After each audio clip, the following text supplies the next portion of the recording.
Hello my friends, if you like my work, please remember to click thumb up, subscribe to my channel or hit the notification bell to be informed about new videos.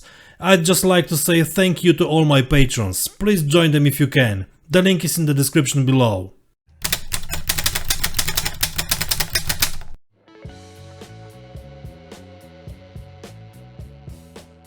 After building the Flakpanzer quite quickly, I didn't waste time admiring the effects of my work too much and started painting right away.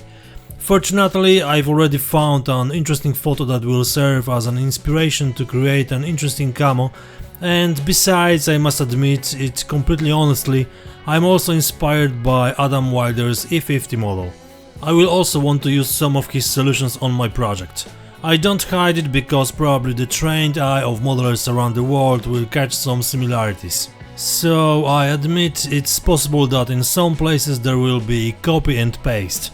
And I'm sure all modelers have the same methods because we inspire each other and give our ideas for others to use.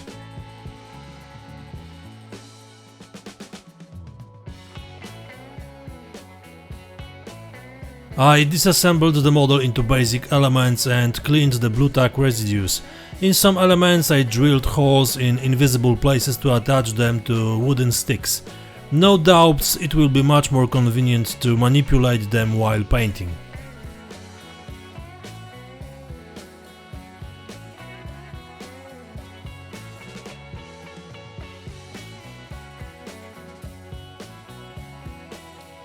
I glued a nut into the turret which I had previously wrapped with an abrasive sponge. It will serve as a fastening for a long screw and will probably stay permanently in the model because there is no point in tearing it out and risk damaging the plastic. I also glued two round metal plates to the hull to use them to attach the holder from RP tools. A very useful tool, but you have to remember to peel off the plates when the model is finished and mask the traces left by them. As I mentioned in the previous episode, the master model antenna has a sensational quality. I fixed it on a sharpened toothpick, but you have to be careful not to lose it.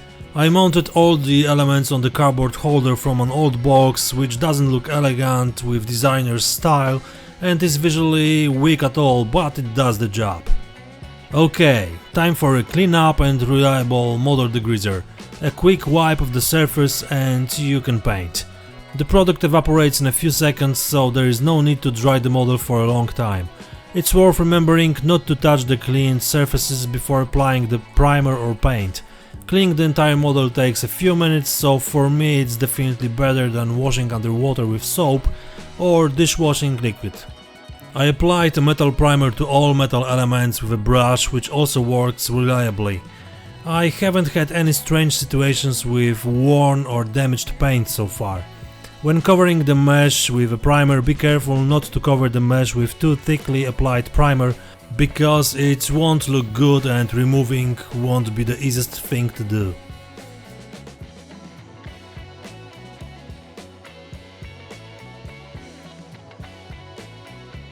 And after all these activities I can finally lay the right foundation with mission models.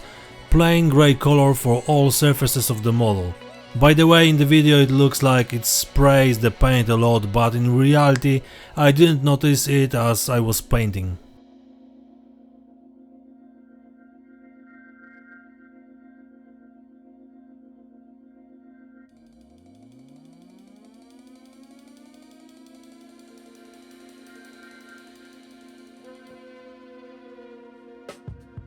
The title of the chapter is Red Oxide, but I'm starting with dark grey and painting rubber bandages on the wheels.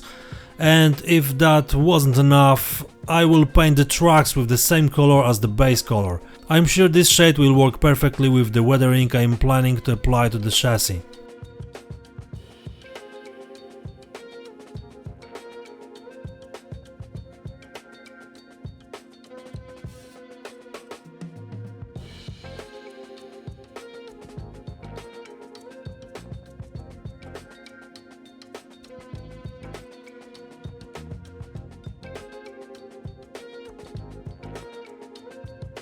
And now I apply the right color with a mixture of thinner and poly. Of course, before that I use these products to paint bandages and trucks as well. I use a mixture of 3 drops of thinner, 10 drops of paint and 3 drops of poly. I mix the whole thing by shaking the airbrush vigorously and I can start painting. First, of course, the wheels. The quick wheel Panther mask for Takom models has been used a few times already and definitely cuts painting time.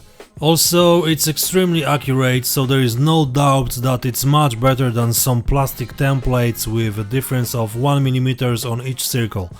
This is not negotiable.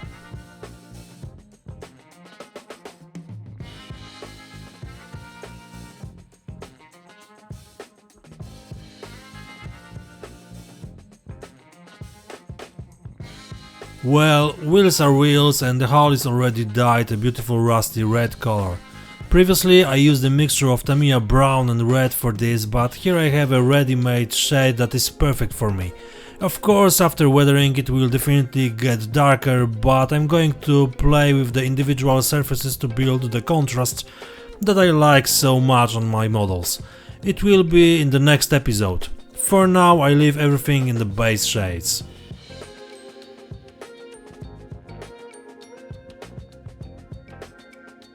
The second time the title says one thing and the color shows another, but that's just a color digression. For a little differentiation I decided to paint the idlers with green, but only those 2 things.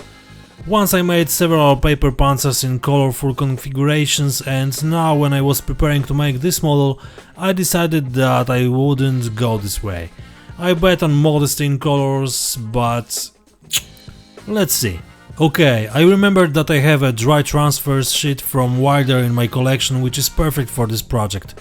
As you can see, I've used it a bit, but there are so many different markings here that I will use it at least 2 more times.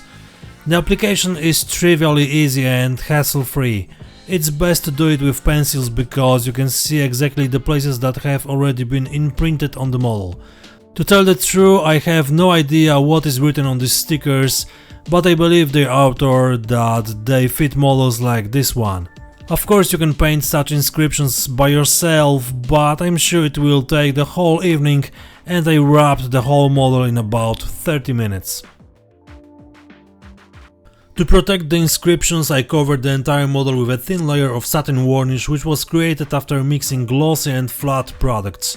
Now I know that it didn't quite pass the exam and I could apply a thicker layer or not to do it at all.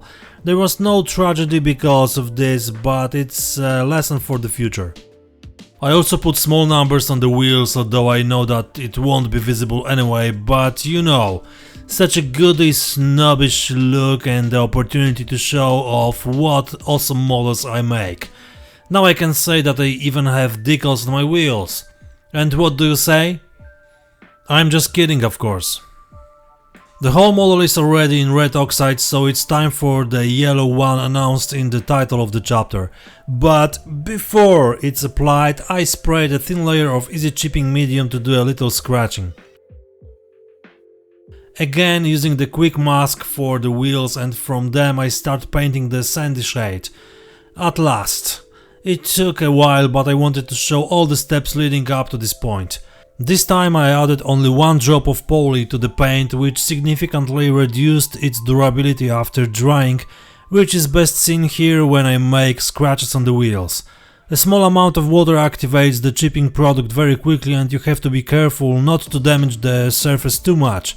I must admit that it surprised me a bit because I expected that 1 drop of poly would make the paint harder, but this is another lesson I learned today.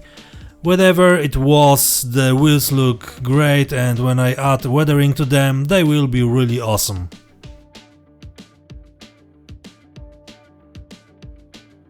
My camo, which I planned on the basis of the drawing mentioned before, is quite simple and can be painted by hand, both with a brush and airbrush. However, I decided that I wouldn't risk correcting the uneven handling of the airbrush and I will do it quickly masking the hull and turret. Of course, the best for this is blue tack. I glued thin rollers to both parts of the model. I planned to paint the upper part of the turret and the lower part of the hull. In addition, some controlled sloppiness is visible on the top of the turret, as if the soldier only occasionally sprayed paint there. Of course, the factory inscriptions located area will be partially covered.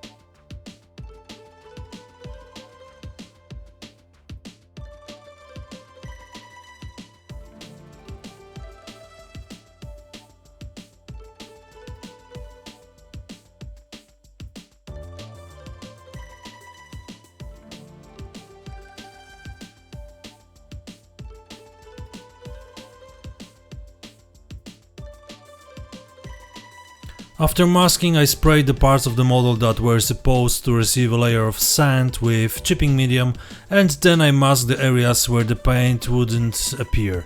Regular paper masking tape did the job.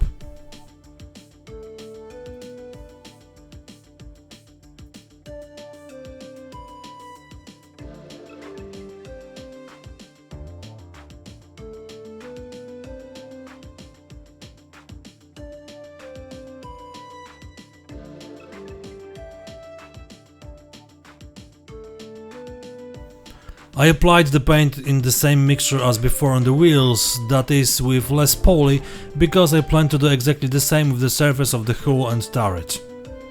I mean, I'm going to scratch it in some places, of course.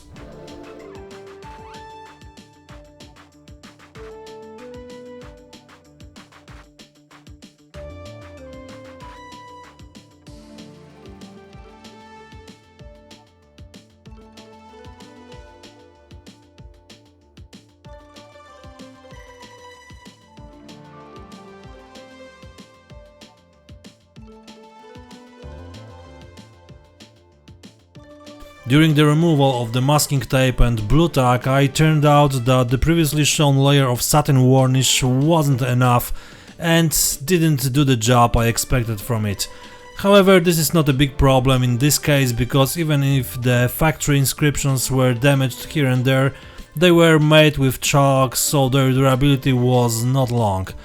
At the later stage, I'm talking about next episode, these imperfections will be corrected. A bit of water activated the chipping medium and the sandy paint faded nicely from the edges and other surfaces. In addition, it was already possible to build vertical streaks at this stage, which I did here and there.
It's time to paint the barrels grey. Firstly, because it's supposed to imitate the special paint that these elements were painted, and secondly, it looks much better than leaving them in camo color.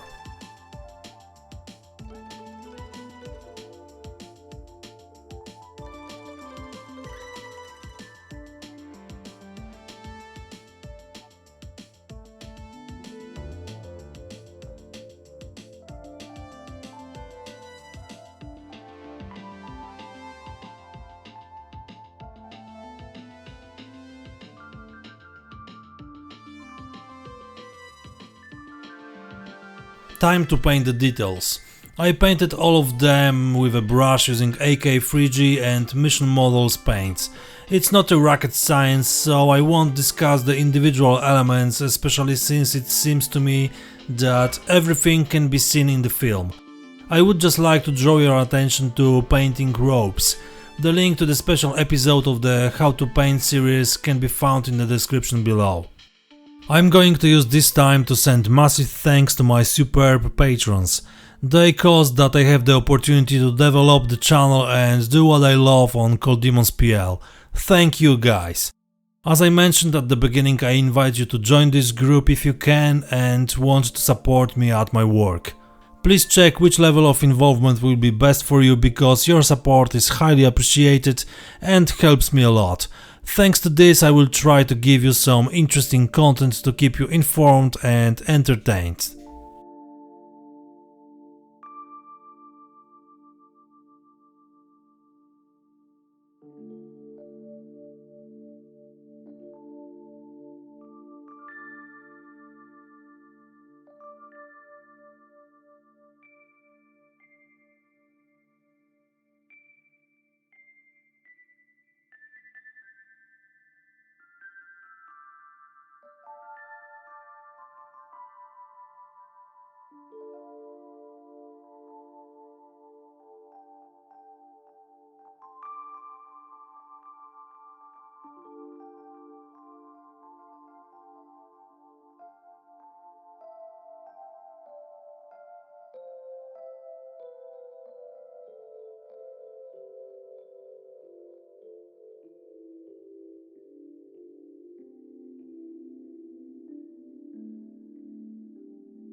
Markings deserve special attention because I have prepared a nice mix here. First, I hand painted the number 3 or 4, which was supposed to be white and be the old marking of the vehicle. These two strips of masking tape were supposed to be the borders of the size of the digits, and in fact they were, although I painted without any predetermined dimension anyway. It's worth remembering that the elbow should be supported and the hand doesn't shake too much, so don't paint it after drinking or a hard workout at the gym.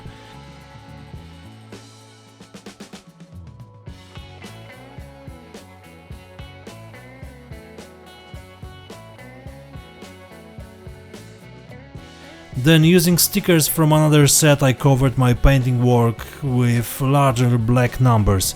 Earlier, of course, I cut them out as carefully as possible to cut off the unnecessary film that doesn't look nice.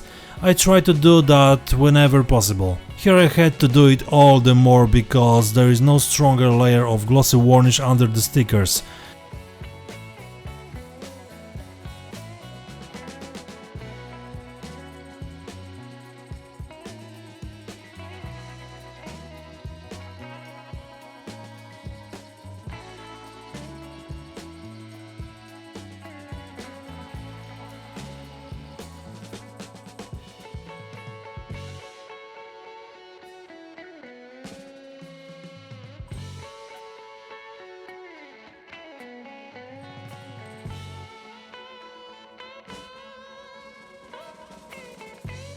All crosses are dry decals from Wilder and I applied them exactly the same as the factory inscriptions on the other parts of the model.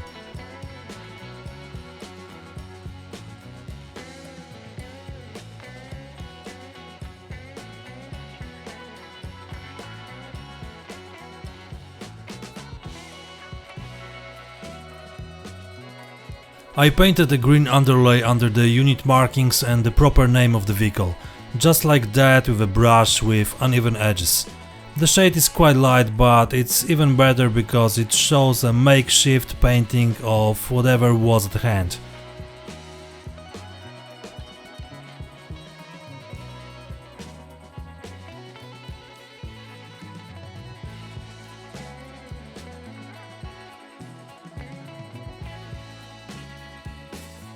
From the echelon set that I already had in my hands, I cut out the name Grave and 2 emblems of the unit. I glued them, of course, on the green fields.